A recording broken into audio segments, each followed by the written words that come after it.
conta como que foi a assembleia pela manhã.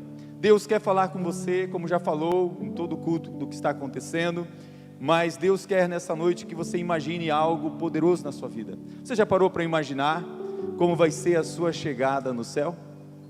Você já imaginou o seu destino final como vai ser? Você já imaginou a sua chegada diante do trono, diante do Senhor? Eu quero falar aos salvos hoje, quero falar aos crentes, quero falar àqueles que já têm Jesus no coração. Você que está na sua casa, quero falar com você. Eu não quero falar diretamente àqueles que vão chegar no inferno. Eu não quero falar porque eu sou um portador de boas notícias.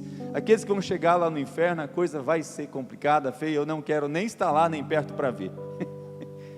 Mas eu tenho certeza, se porventura você é um condenado que está aqui essa noite, você é um condenado que me ouve, eu tenho certeza, porque Deus é bom e misericordioso, que Ele quer te salvar nessa noite, e Ele quer que você já comece a imaginar o seu destino final. Então nesta noite, imagine seu destino final, comece a pensar sobre isso. Para tanto, eu quero que você abra a sua Bíblia em João 3,36, mesmo assentado, quero ler essa porção da palavra do Senhor, e tenho certeza que o Senhor já tem falado nessa noite, e vai continuar a falar, e eu tenho certeza que Deus tem coisas poderosas para você. Muitas vezes a gente pensa muito nas coisas terrenas, muitas vezes os nossos olhos estão fixos na terra, fixos nas coisas deste mundo, mas eu quero levar você a pensar em algo sublime, algo majestoso, algo tão grande e poderoso, que é a eternidade. Dar uma olhada e tentar se visualizar a sua vida nesse dia de encontro, nesse dia em que você vai encontrar-se com Jesus. Quem crê no Filho tem a vida eterna. Já quem rejeita o Filho não verá a vida, mas a ira de Deus permanece sobre ele. Que Deus abençoe a sua palavra em nossos corações de maneira poderosa, que o Espírito Santo que está aqui possa nesse instante ministrar sobre a sua vida algo poderoso, que o Senhor possa alcançar vidas, transformar vidas nessa noite, que o Senhor possa realizar algo tremendo no meio do seu povo. Uma das grandes realidades do Novo Testamento é a obra do Senhor Jesus Cristo por nós, é o que Jesus Cristo realizou pela humanidade, é o que Jesus Cristo realizou por mim e por você. O que nós esquecemos ou simplesmente não sabemos é que cada um de nós deve crer em Jesus Cristo, crer para ser salvo, crer para ter realmente a vida eterna. Se você olhar o versículo anterior de João, o versículo 35, a palavra vai dizer que foi confiado a Jesus Cristo, nele está toda a autoridade sobre todas as coisas, nele está o poder de dar a vida eterna, nele está sustentado tudo aquilo em que nós cremos. Então em Jesus Cristo subsiste tudo o que você precisa. Crer em Jesus Cristo é suficiente na sua vida. Mas você fala crer e não entende o que é crer, porque crer não é um ato de memorial histórico na sua vida. Crer é algo que você faz todos os dias, todas as manhãs, quando a misericórdia do Senhor se renova sobre você. Crer não é um ato único do passado apenas para ficar na sua memória. Crer é realmente você ter um viver diário com Jesus Cristo, porque em Jesus Cristo está tudo o que você precisa. O Pai ama o Filho, o Pai ama Jesus, e o Pai entregou na mão de Jesus o cetro, a autoridade. Nós vamos celebrar daqui uns dias o Natal, e a Bíblia diz que o aguardo era desse principado, desse poderio de Jesus Cristo, esse maravilhoso conselheiro, esse Deus forte, esse Pai da eternidade, sobre ele estaria o principado. E quando João fala que o Pai confiou nas mãos dele tudo, você precisa entender, e entendendo isso, que nós não necessitamos de mais nada. Cristo é suficiente. Declare com o seu coração agora, declare com a sua alma, declare com o seu espírito: Cristo é suficiente para mim. Você é corpo, você é alma, você é espírito. Então tente agora declarar com o seu coração, com o seu corpo, tente declarar com a sua alma, tente declarar com o seu espírito: Jesus é suficiente para mim. E baseado nisso, eu quero levar você a imaginar então esse destino final, e em primeiro lugar, vivendo, ou seja, viva com o destino em vista. Eu já falei para você a diferença, num tempo passado, de visão e vista. Visão é algo para o futuro, mas vista é algo que os seus olhos podem ver paulatinamente todos os dias. Então viver com o destino em vista é viver com a Bíblia, com a palavra, as promessas do Senhor no seu coração, na sua vida.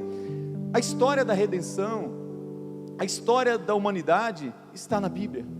A Bíblia é esse livro rico que vai nos mostrar que Jesus Cristo, Ele é suficiente porque Ele é o alfa, Ele é o ômega, Ele é o princípio, Ele é o fim. Ele estava no princípio quando todas as coisas foram criadas. Jesus Cristo, Ele veio exatamente no meio da história. Na plenitude dos tempos Ele chegou para restaurar, para cumprir a obra de redenção. Mas é interessante que você entenda em que parte da história você está. Jesus Cristo, Ele veio na história da humanidade exatamente no momento que a humanidade mais precisava.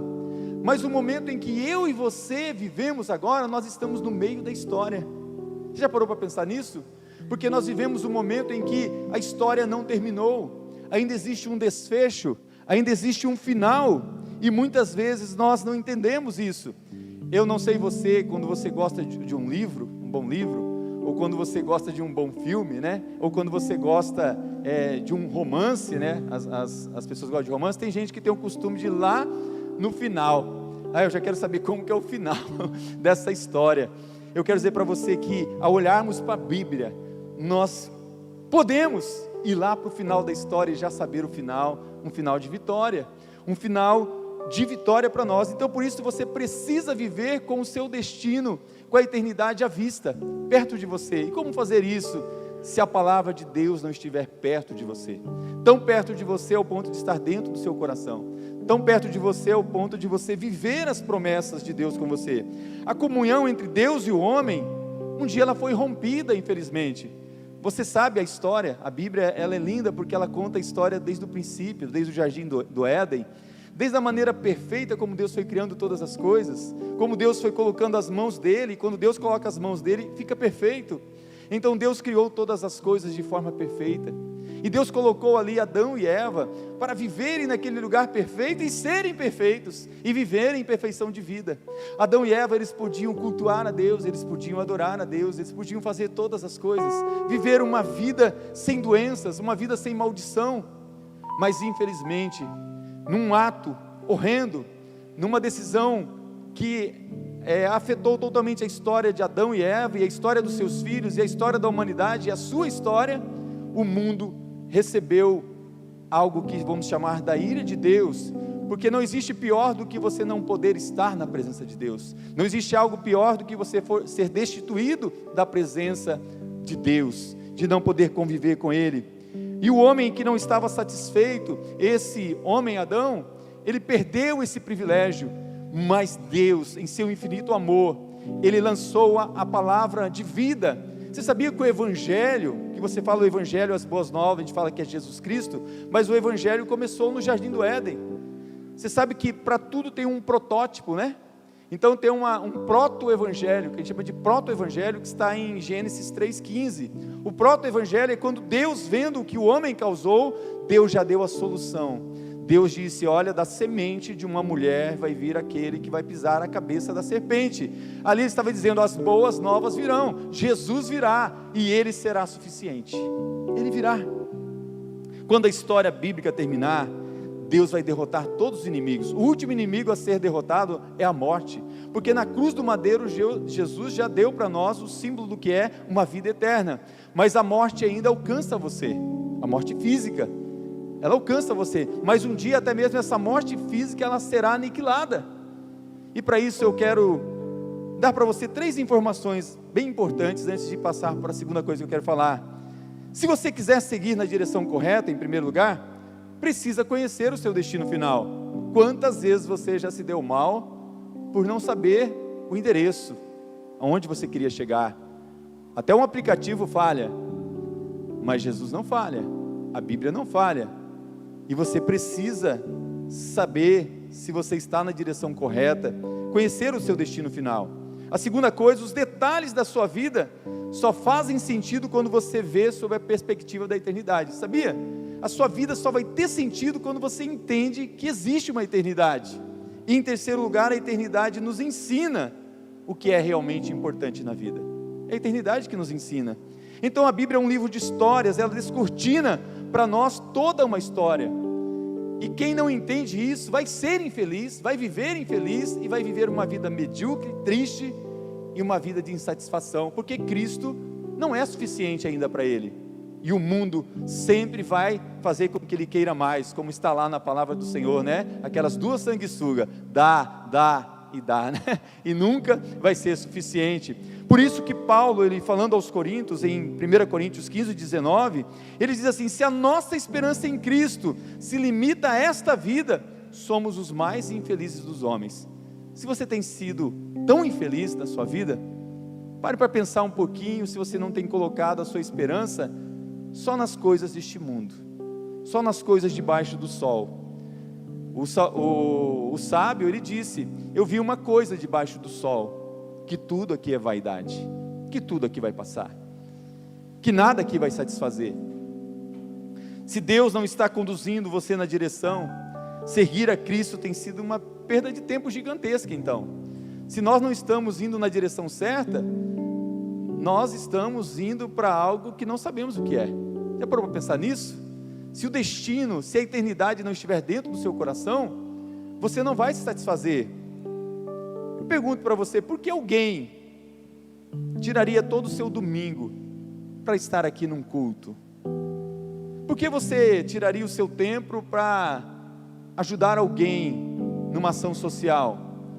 Por que você teria o seu tempo para estar em vigílias, em orações, em intercessão? Por que você é alguém que abençoa o ministério com as suas ofertas? Por que você se mantém fiel no dízimo? Por quê? Quais são as coisas que te levam a entender? Por que você está disposto a dar a outra face? Por que você está disposto a perdoar? Porque se não existe eternidade, se não existe esse futuro certo na nossa vida, talvez você esteja sendo alguém que não está sendo tão inteligente, as outras pessoas estão certas. Por que você, quando entra na faculdade, na universidade, tem que passar por tanta humilhação? As pessoas muitas vezes chacotearem você por causa da sua fé, por causa da sua crença. Por que permanecer firme? Por que me abster de algumas coisas, ou de muitas coisas do mundo? Por que entender que nem tudo me é lícito? Opa, mas pastor, a Bíblia diz que todas as coisas me estão lícitas. Mas porque a Bíblia já colocou as coisas que são ilícitas. Paulo está ensinando ali num outro contexto que todas as coisas me estão lícitas, mas nem todas me convêm. Então por que eu devo evitar as coisas ilícitas e também as coisas ilícitas não me convêm para mim? Por que então que eu tenho que ser diferente nesse mundo? Por quê? Eu quero dizer para você, se você não viver na perspectiva da eternidade, você não vai entender essas coisas. Você vai achar que os seus amigos estão certos, que o mundo está certo, que a sabedoria humana, que é diabólica, está certa, porque tudo que Deus faz e tudo que Deus nos convida a fazer, só tem sentido a partir de uma perspectiva da eternidade. Você entende isso? Por isso, em segundo lugar, eu quero desafiar você a olhar para dentro e olhar para trás, ou melhor, esse olhar para dentro que seja um olhar para dentro da palavra de Deus, ou para dentro do céu, ou para dentro da eternidade. Tentar entrar, eu quero convidar você a fazer um exercício. Pastor, eu nunca fiz isso, né? Paulo foi levado ao terceiro céu. Eu já tive uma experiência fantástica na minha vida, nunca mais tive, né? Acho que por culpa minha mesmo, mas já tive uma experiência de ser levado num lugar que eu posso dizer que para mim foi o céu. Mas eu quero levar você nessa noite a pensar numa perspectiva de Deus te colocar, te transportar agora lá na eternidade. Pastor, como fazer isso? E lá de dentro da eternidade, então imagine que nós estamos aqui agora na Memorial, ou você está na sua casa aí, num lugar aqui na terra, e agora Deus vai transportar você para dentro do lugar que vai ser o seu destino, para esse lugar lá. Para te ajudar nisso, abra sua Bíblia em Apocalipse 7, e nós estamos sendo transportados lá para dentro desse lugar agora, pela palavra de Deus. Apocalipse 7, a partir do versículo 9, é uma das cenas mais surpreendentes da Bíblia. Foi capturado, sabe quando você captura uma imagem com a sua câmera e fala, vou guardar isso aqui, porque aqui é um lugar que eu quero ir um dia? Sabe quando você quer tirar férias em algum lugar, fazer uma viagem? Eu vou capturar essa imagem. Então Apocalipse vai ser capturada agora, essa imagem, mas você vai lá para dentro dela. Versículo 9 de Apocalipse 7, depois dessas coisas, vi e eis uma grande multidão que ninguém podia enumerar, de todas as nações, tribos, povos e línguas. Eles estavam em pé diante do trono e diante do Cordeiro, vestidos de vestiduras brancas, com palmas nas mãos, e clamavam em grande voz dizendo, ao nosso Deus que se assenta no trono e ao Cordeiro pertence a salvação. Todos os anjos estavam de pé, rodeando o trono. Os anciãos e os 4 seres viventes ante o trono se prostraram sobre o seu rosto e adoraram a Deus, dizendo: amém, amém. O louvor e a glória, a sabedoria e ações de graças, e a honra e o poder e a força seja ao nosso Deus pelos séculos dos séculos, amém. Um dos anciãos tomou a palavra, eu quero falar, e disse: estes que se vestem de vestiduras brancas, quem são? De onde vieram? Quem são eles? Respondi-lhe: meu Senhor, tu o sabes. Então ele me disse: são estes os que vêm da grande tribulação. Eles lavaram suas vestes e alvejaram no sangue do Cordeiro, razão porque se acham diante do trono de Deus, e o servem de dia e de noite no seu santuário, e aquele que se assenta no trono estenderá sobre eles o seu tabernáculo. Jamais terão fome, nunca mais terão sede, não cairá sobre eles o sol, nem o ardor algum, pois o Cordeiro que se encontra no meio do trono os apacentará, e os guiará para fontes de água viva, e Deus lhe enxugará dos olhos toda lágrima. Você recebe essa palavra? Aplauda o Senhor, dê um glória a Deus aí no seu lugar. Palavra do Senhor, o Senhor quer te colocar. Eu quero desafiar você, entre nessa eternidade. Irmãos, eu pirei, eu entrei nesse lugar. Quero convidar você a entrar nessa cena da eternidade. Imagine agora você nesse lugar, começa a olhar ao redor, e a imagem do que você vê é baseado na Bíblia, um trono, anjos voando. Talvez você não queira tirar os olhos de alguém que está nesse trono. Eu não quero perder, para quem que eu olho aqui? Não, eu tenho que manter meus olhos ali. Olha ao redor, ouça cuidadosamente, observe sua vida agora. Eu quero que você olhe para Apocalipse 7, porque ele nos permite ver o Cordeiro no trono. Você parou para pensar nisso? Apocalipse, ele nos permite ver o Cordeiro no trono e ouvir as vozes dos santos que estão conversando lá. Entre nessa cena de Apocalipse. Pastor, o senhor está pirando? Eu vou pirar mais, vou fazer uma pergunta para você mais difícil. Você entrou nessa cena? Você conseguiu entrar comigo?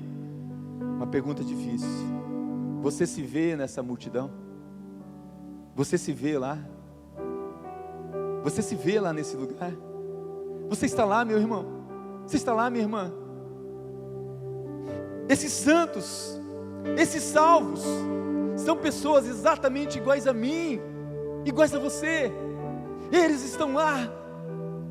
Você se vê lá? De modo semelhante a você, eles sofreram aqui na terra, mas eles estão lá. Eles passaram por um processo, talvez lutas difíceis. Alguns foram cerrados ao meio, alguns foram partidos, jogados em óleo fervente, alguns foram jogados aos leões. Agora eles alcançaram o seu destino final. Eles permanecem de pé diante do trono de Deus, purificados e livres. Uma recepção grandiosa foi feita para eles, e você foi recebido também assim. Você está lá nessa festa. É uma recepção cordial, é a presença do Rei dos Reis, Senhor dos Senhores, seu Salvador, o Cordeiro de Deus, o seu pastor. Imagine-se lá. Sabe por quê? Porque a história de Deus, na história de Deus, você está lá. Na história de Deus, eu estou lá. Na história de Deus, todos estão lá. Ele não quer que ninguém se perca, Ele quer que todos sejam salvos. É para lá que Deus está levando você. Esse é o seu destino. Você vencerá o calor dessa terra.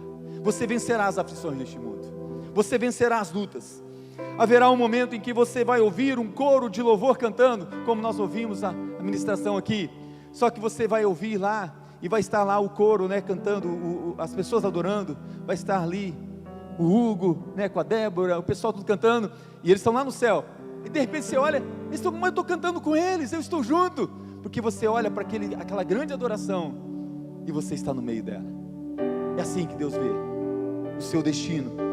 Um dia você estará diante do trono, haverá um momento em que a sua voz será ouvida no coro de louvor. Você pode se ver lá? Qual é a canção, pastor? Eu não sei, mas eu acredito que parte da letra, da melodia vai estar lá, santos, santos, vai ter.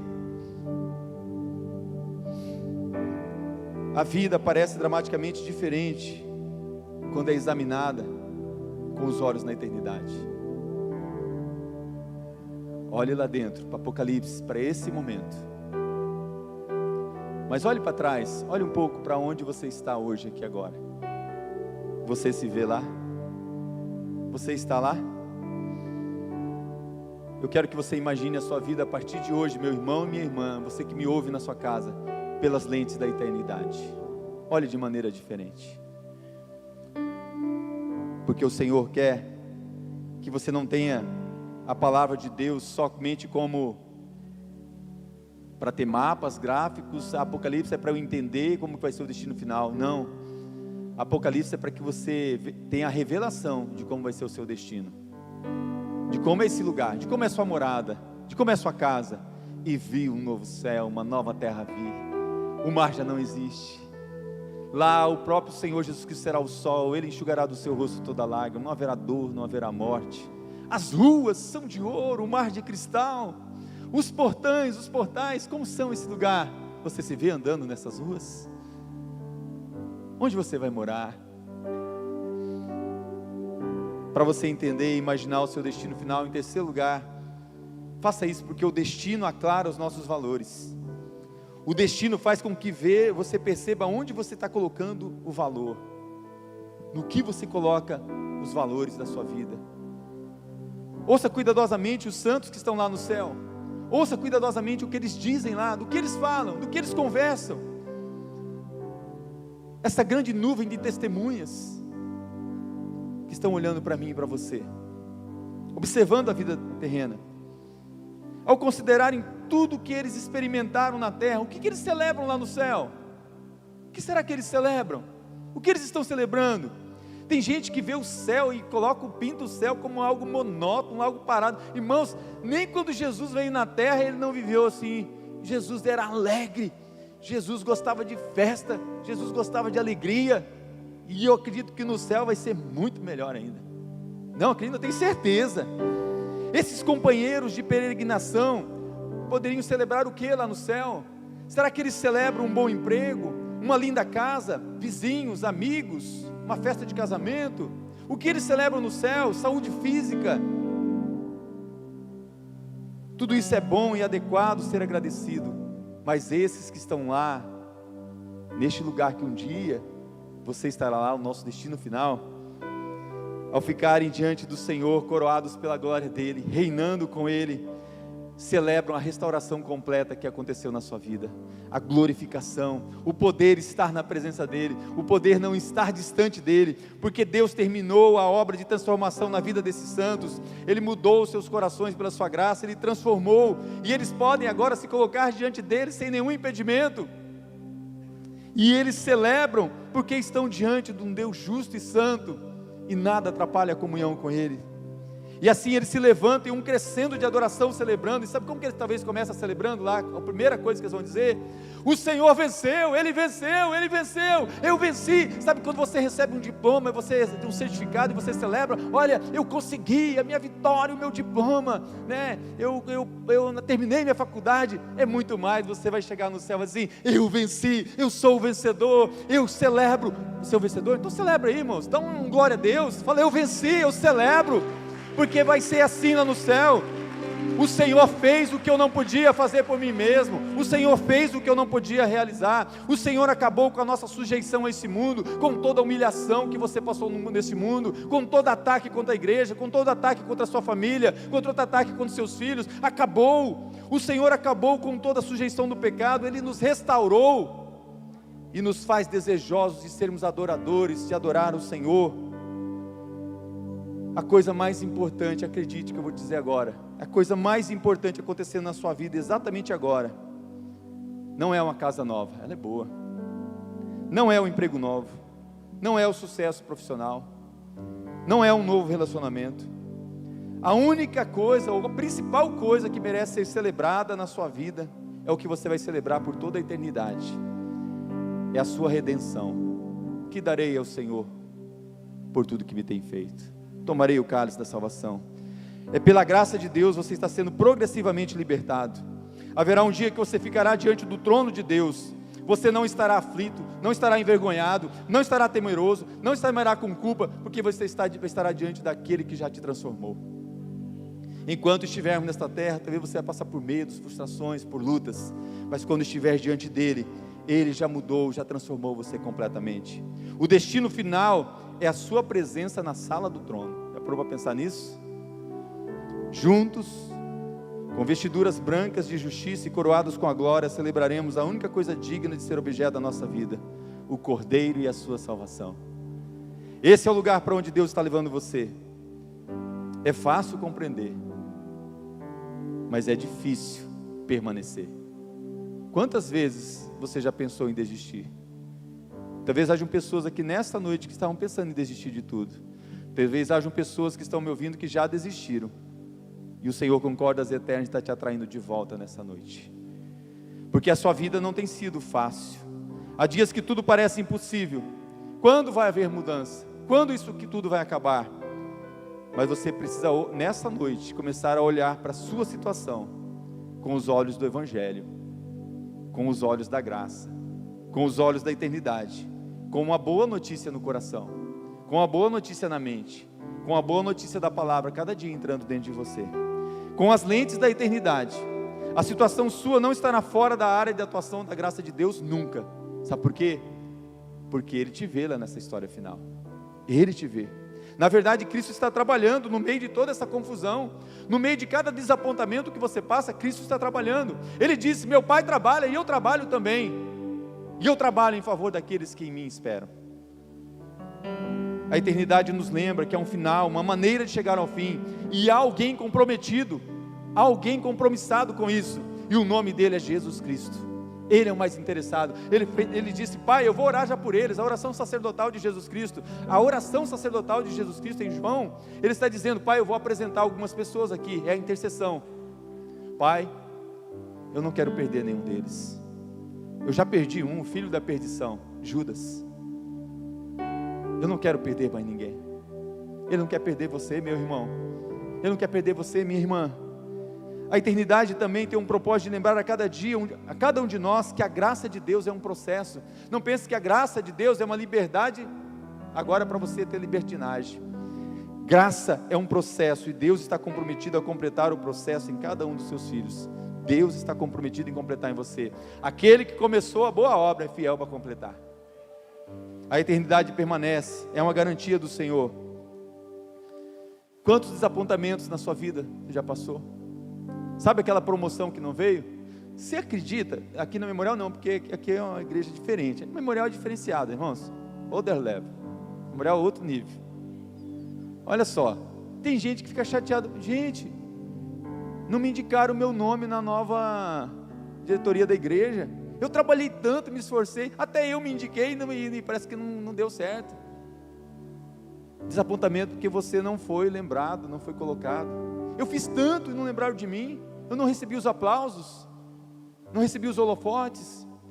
Poxa, eu trabalhei naquela empresa e a promoção veio para outro, não veio para mim. Poxa, eu cheguei na igreja, estou há 10 anos, aquele cara chegou no culto lá, já estava falando em línguas. Puxa, eu pedindo esse dom faz tempo, o camarada lá nem tem uma vida certinha igual a minha e recebeu esse dom. Quantos desapontamentos? Para quantos tem sido monótonos os domingos? Quantos ficam nas suas casas? Quantos hoje estão desigrejados? E talvez você até foi rotulado por alguém desigrejado, ou você mesmo disse que era desigrejado, e Deus está fazendo você ouvir aqui ou ouvir na sua casa essa palavra, porque na verdade eu quero falar, os desapontamentos pelos olhos da eternidade nos faz corajosos, porque a gente começa, quando a gente olha para a terra, colocar o desapontamento em pessoas, na igreja, no pastor, na denominação, e muitas pessoas que estão desigrejadas ficaram, na verdade, decepcionadas, desapontadas. Mas se começar a colocar os olhos na eternidade, vai perceber que na verdade ela estava decepcionada ou desapontada com Deus, mas nós não temos coragem de dizer isso para Ele. E quando a gente tem coragem de dizer: Senhor, me perdoa, eu fiquei desapontado com o Senhor, porque o Senhor não cuidou de mim, o Senhor deixou aquela pessoa fazer isso, deixou aquela pessoa falar isso, o Senhor que falhou comigo. quando a gente reconhece isso e começa a se render diante dele, a gente começa a perceber que existe um lugar para cultuar, existe um lugar para adorar. E talvez Deus comece a acender novamente a chama em seu coração, e você volta a se relacionar com aquelas mesmas pessoas que você disse que estava decepcionado, e naquela mesma igreja que você estava decepcionado, aquele mesmo pastor. Porque ao fazer isso, eu tenho certeza que as coisas começam a ficar claras para você. Porque na verdade a gente não entende o que está em Mateus, que devemos buscar o reino de Deus e a sua justiça, e as demais coisas não serão acrescentadas. A gente fala tanto disso, mas a gente sempre buscou as demais coisas. Mas sabe qual que é o problema que a gente não entende? É que na verdade a gente não tem coragem de dizer que a gente na verdade busca o nosso reino. A gente não tem coragem de dizer, porque não olha com as lentes da eternidade, que o reino que a gente buscamos é o nosso reino. Sabe qual que é o teu reino? O meu reino? Eu quero ter a razão, eu quero ter a primazia, eu estou certo, você está errado. O meu reino é que eu preciso ser reconhecido, eu preciso estar no lugar, eu preciso estar no controle, eu preciso.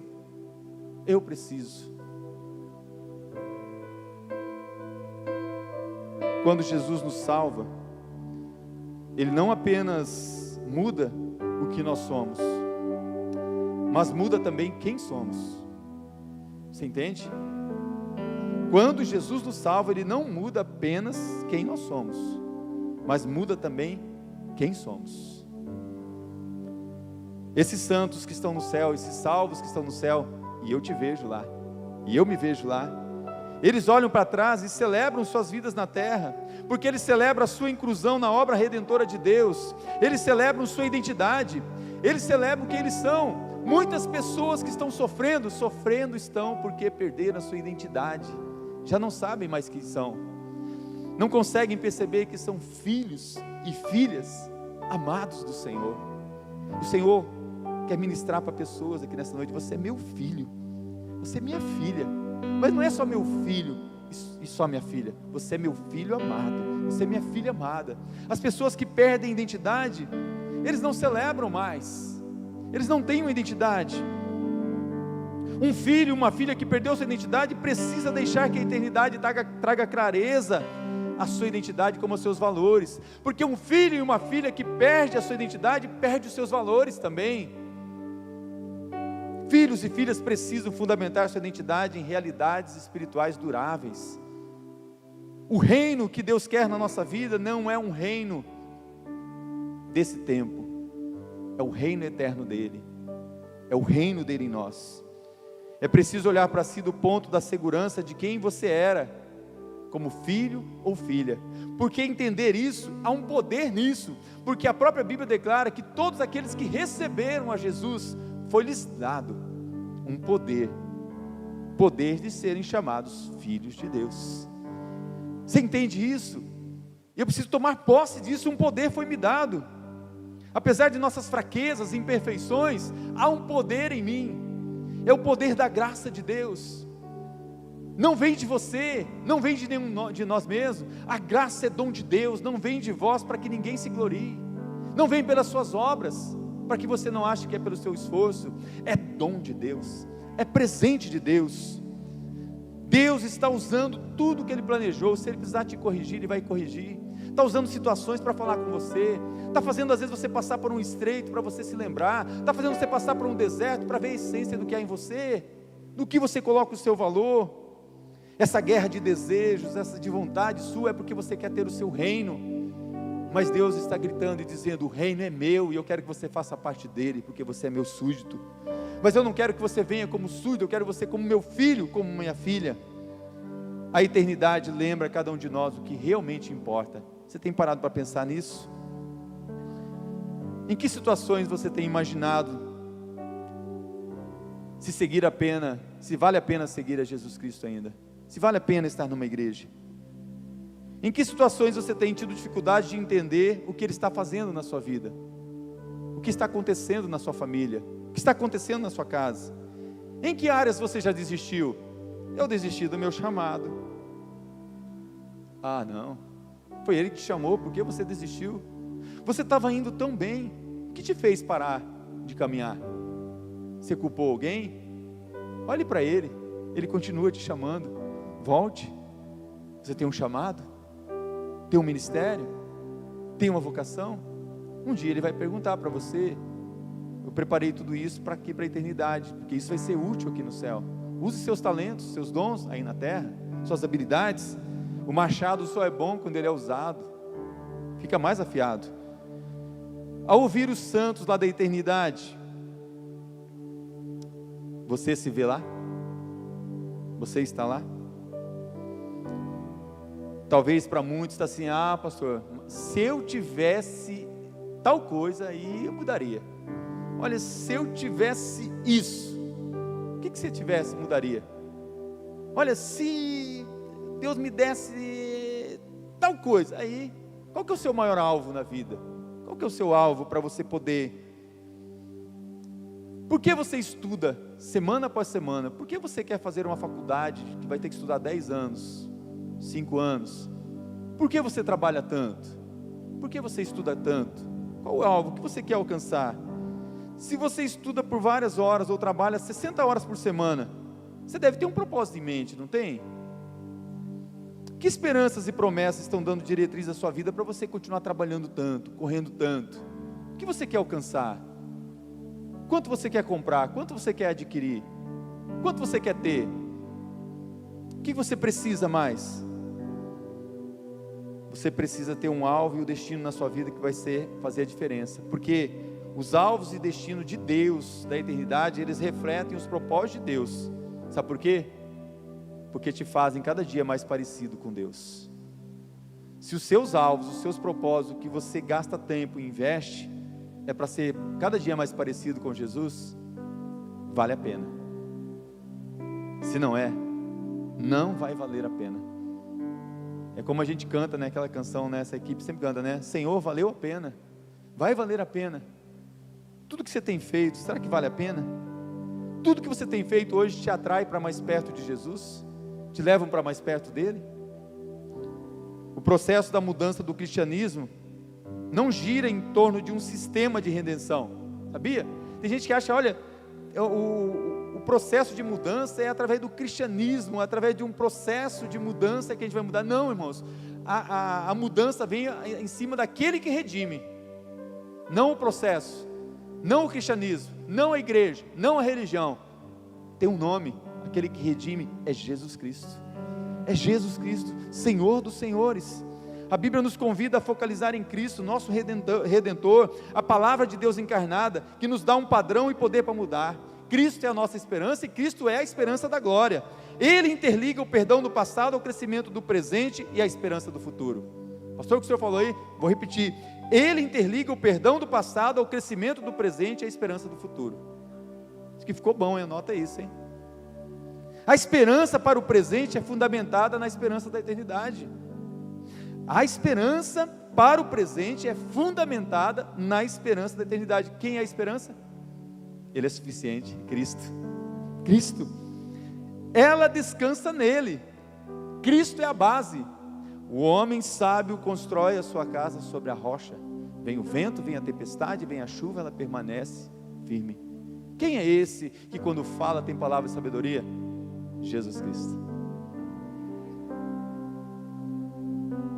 A esperança da eternidade é Cristo, e porque eu tenho Ele na minha vida agora, eu sei que Ele vai me capacitar para completar a jornada de tal forma que eu possa vê-lo face a face, que você possa declarar isso: eu sei em quem tenho crido, eu sei em quem tenho depositado minha vida. Eu posso dizer como Paulo: eu sei em quem tenho crido, estou bem certo que Ele é poderoso para guardar o meu depósito.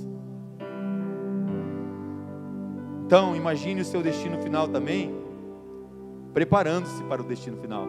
Está preparado, meu irmão? Está preparada? Prepare-se para te encontrares com teu Deus. Eu não estou falando para aqueles que vão lá para o inferno, porque os que vão para o inferno não vão encontrar com Deus, vão encontrar com o teu outro Deus. Caramunhão lá, não quero nem estar perto para escutar seus gritos. A única coisa boa, que se é que pode ser boa, que vai ter lá no inferno, fala, como assim, pastor? Vai ter ranger de dente. Então se você não tem nenhum dente, vai ter dente só para ranger. Isso é doído, né? Está lá na Bíblia, a palavra do Senhor. Mas irmãos, quanto mais eu entendo que eu preciso me preparar para a eternidade, para o destino final, mais a gente fica preocupado. Você sabe que a preocupação é de pai. O Pai Celestial está preocupado com você, com o seu destino. Ele fala assim: meu filho não está preparado. É por isso, mãe e pai que está aqui, que me ouve, você que é mãe, que está vendo algumas mães, alguns pais que têm seus filhos, que você fica preocupado com seus filhos, que você perde noite de sonos. Você fica preocupado: será que o meu filho vai desviar? Já desviou? Será que meu filho vai voltar? Será que minha filha vai voltar? Será que ele vai para o céu? Você quer ver um desespero hoje em dia dos pais e mães? Você que é filho aí, filha universitário, saiba que seu pai e sua mãe antigamente eles ficavam preocupados do filho não entrar na universidade, na faculdade. Será que ele vai passar? Será que vai entrar? Agora ele fica: meu Deus, meu filho já vai entrar na faculdade, já vai entrar na universidade. Começa a ficar preocupado, mas não tem coragem de falar para você, não está preocupado com a faculdade, apesar que tem professores que já nos preocupam hoje, né? Mas ele está preocupado mesmo com os barzinhos que tem em volta, com as festas que vai ter, para onde você vai parar, onde você vai estar. Aí os pais perdem noite de sono, orando, clamando, pedindo. Os pais estão preocupados. Ei, olha para a eternidade, existe um pai mais preocupado com tudo isso, e ele continua no controle. Então pai e mãe, vocês precisam se unir. E talvez você fale assim: mas eu tenho feito tudo certo. É que talvez vocês estão olhando para todos os lugares errados e para as coisas erradas, para achar a solução para os seus filhos e para as suas filhas. Como assim, pastor? Eu tenho olhado, eu vou no culto, eu oro.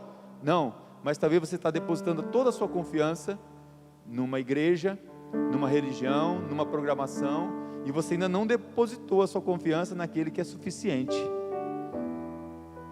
Ele é suficiente. Os pais entram em pânico. Nossa confiança tem que estar no fato de que Cristo quer nos conduzir, e você precisa permitir que o Espírito Santo guie você. Como Ele vai guiar você, se você não permite que Ele haja na sua vida? Se você não bebe dessa palavra, se você não olha com as lentes da eternidade?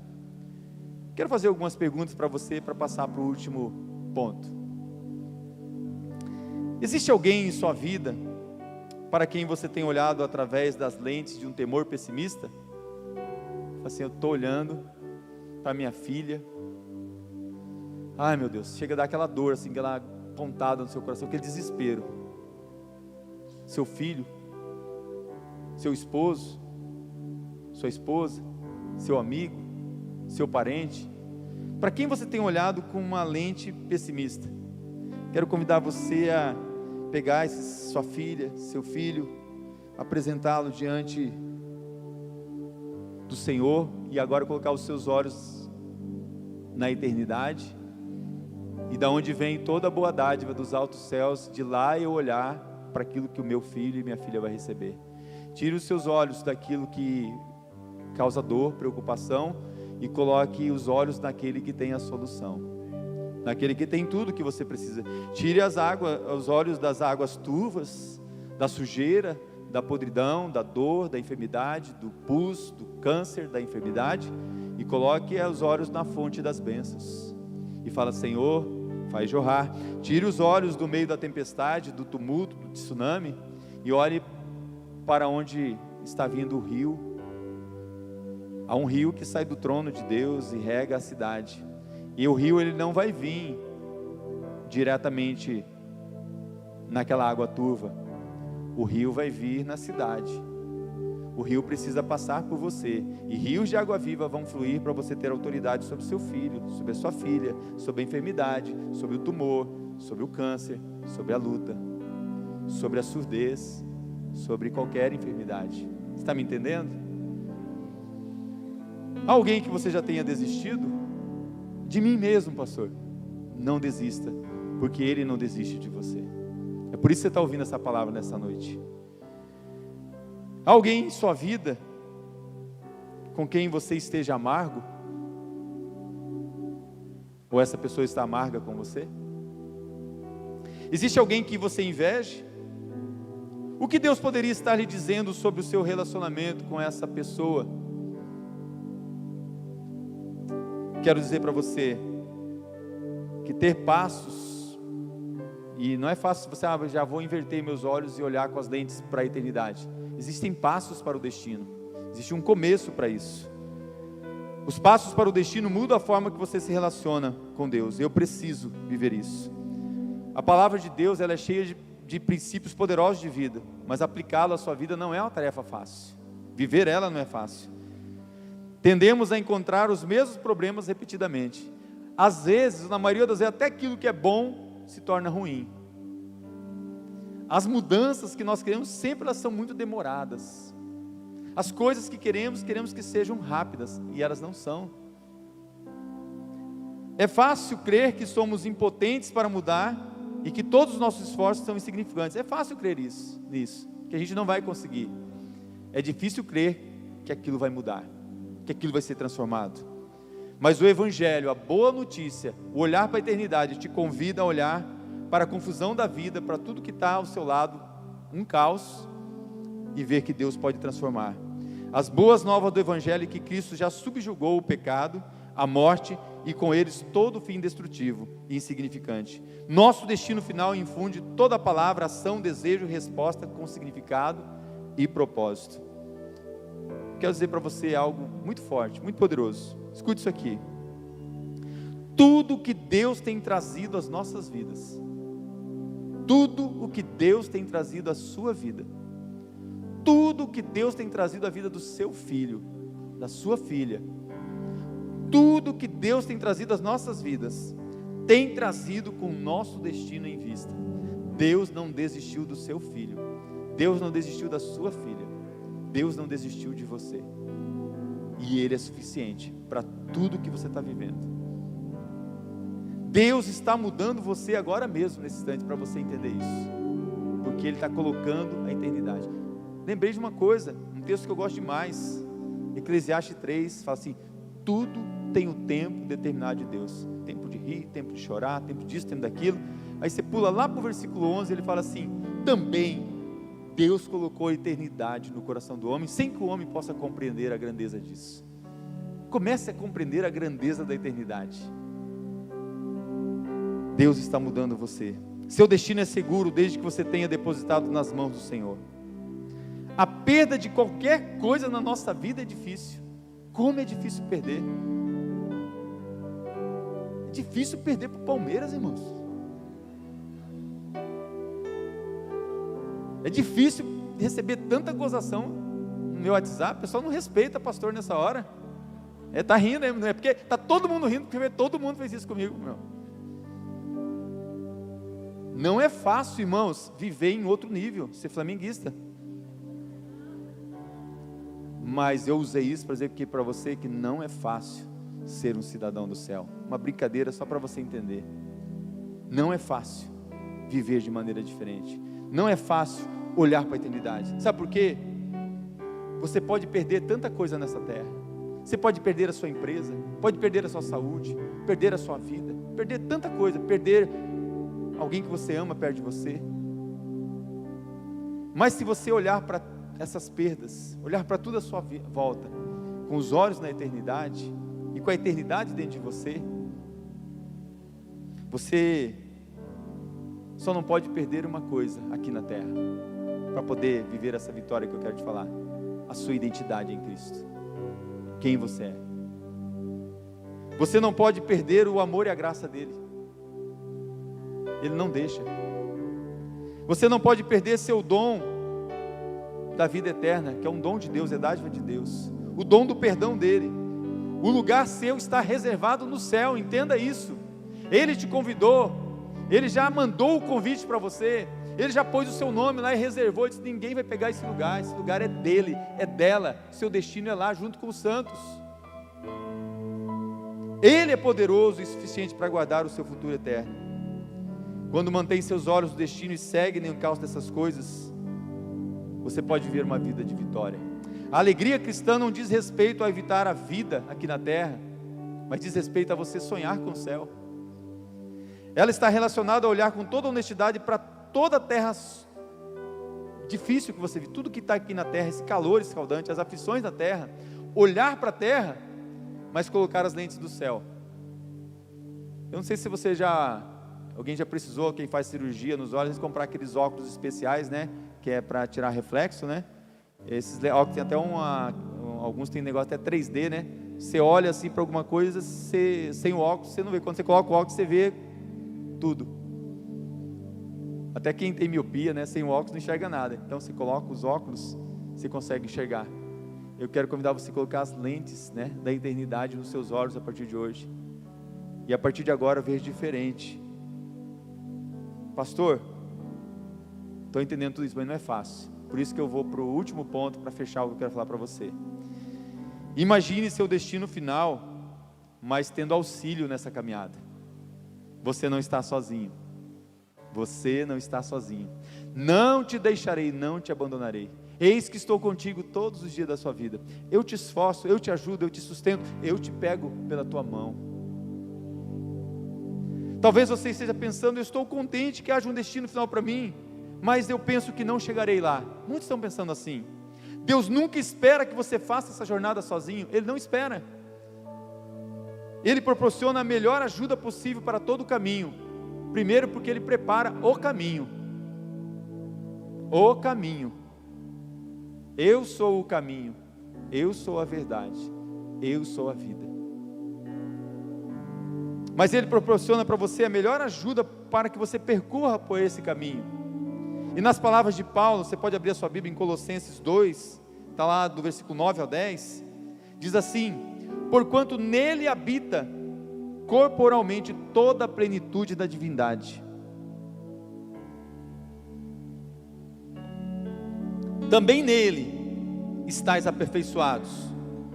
Ele é o cabeça de todo principado e potestade. Você entende essa palavra aqui? Nele, em Jesus, habita corporalmente toda a plenitude da divindade. O que é algo pleno? Em Jesus está completo tudo o que você precisa. Ele é o princípio do que você precisa e Ele é o fim de tudo que você precisa. Ele é o alfa, Ele é o ômega. Ele é o que era, Ele é o que é, Ele é o que há de ser, Ele é suficiente.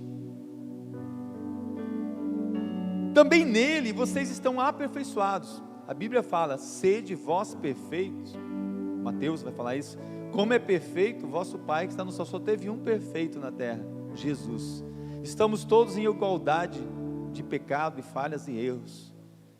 Mas existe um, só um, que nos torna aperfeiçoados, aptos para estar no destino final. E Ele também é o cabeça de todo principado e potestade. Tudo está sujeito a Ele, tudo está debaixo dos pés dEle. Ele tem autoridade sobre tudo e sobre todos. Essa plenitude que Ele fala aqui refere-se ao momento da vida de Cristo, quando o Espírito Santo desceu sobre Ele como pomba. A plenitude que temos recebido de Cristo é a mesma que Jesus recebeu do Espírito. É a mesma plenitude que nos faz sermos chamados de filhos amados do Senhor. Você é filho amado, você é filha amada. É a mesma plenitude que ressuscitou Cristo dos mortos, a plenitude do Espírito. O próprio Deus vem viver conosco. É Deus habitando em você, é Cristo habitando em você, é o Deus Emanuel em você. Essa plenitude não é algo que precisamos merecer ou obter. Ela está em nós quando você recebe o dom da graça. Quando Cristo vem habitar em você. Quando Ele vem habitar em você, Ele já sela você com o Espírito Santo, para que a plenitude esteja em você. Você nunca estará vazio e sozinho, você nunca é deixado na sua força. Eu irei, porque eu sou o caminho, mas o Consolador, o Paráclito, o poder, o Dunamis, Ele estará em você em plenitude, para que você possa viver. O que Deus começou em você, Ele completará. Maior é aquele que está em você, do que tudo que está no mundo. Você e Deus, você é a maioria. Aquele que decidiu que fará e dará a você tudo que você precisa, o nome dele é Jesus Cristo. Eu sou o Senhor, este é o meu nome.